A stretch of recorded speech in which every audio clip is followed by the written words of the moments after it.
Albert Pujols video, a big misunderstanding. Dude, you're gonna have to lower your voice because the baby's sleeping in the next room. Dude, you put Visine in my water, man. No, I didn't put Visine eye drops in your water. Regardless, you said you hadn't gone in a week.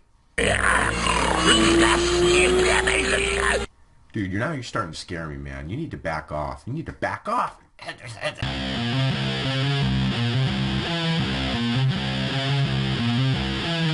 There were no Joey Myers heard in the making of this video.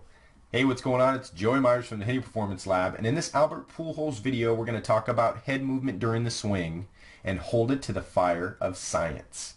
We're going to go over three different things. The first thing is the Albert Pujols 1/3 vision rule. Then we're going to go over why breaking the one joint rule will bleed force at impact. And number three, we're going to talk about the common head position mistakes and how to fix them.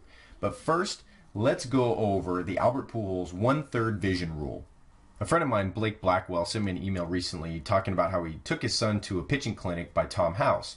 For those that don't know who Tom House is, he's the founder of the National Pitching Association. Well, Tom House was talking to his pitchers about the 1/3 rule, that the first 1/3 of the distance to the plate that the ball travels, the hitter picks it up out of the corner of the front eye.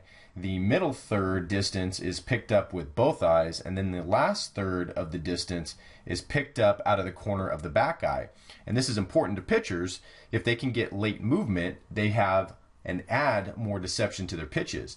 Now this becomes important in your understanding of this as a hitter, because in the next section we're going to be talking about why breaking the one joint rule bleeds force at impact. This puts a big importance on head movement during the swing. So let's get into that now.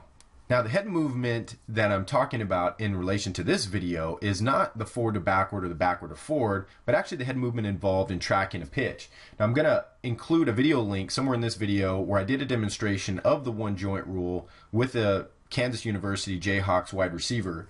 The one joint rule came about through Dr. Kelly Starrett of MobilityWOD.com. He kind of brought color to it. It's always been there. But basically what it means is that you should see flexion and extension movement happen at the hips and shoulders and not the spine.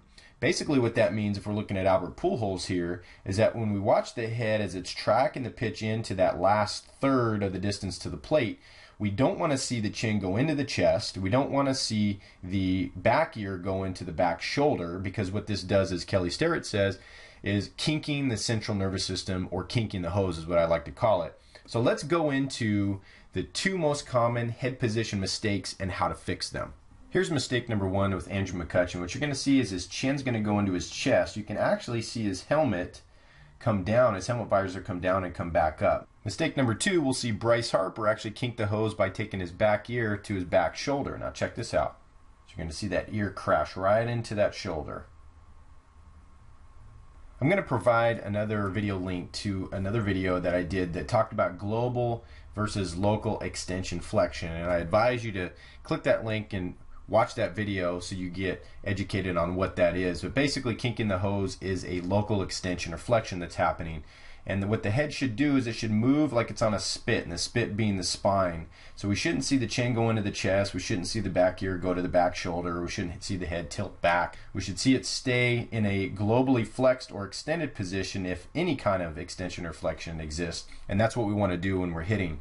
So the way to work this into our training is by using variance. So what I do with my hitters is we'll take a 5-swing round and we'll break that 5-swing round into swings 1, 3, and 5 doing it right, and swings 2 and 4 doing it wrong. So say if we're working on head movement on tracking the pitch, then on swings 1, 3, and 5 we're going to keep that head on a spit and we're not going to let it locally extend or flex. And then on swings 2 and 4 we might make the hitter try and bury the chin to the chest at contact, or take the back ear to the back shoulder at contact. But that's only on 2 and 4. We want to make sure that the hitter's brain feels the difference. There's a black and white difference between swings 1, 3, and 5 and 2 and 4. Once they get the idea and they can put that together, then they got it. They got what that one joint rule means. When we're connecting, the reason we went over the 1/3 vision rule and the one joint rule is that if pitchers are trying to deceive hitters that last third of the distance to the plate, and a hitter is moving their head, either globe or locally extending or flexing their head at impact, then we're going to be in real trouble. Make sure that we're swinging smarter by moving better.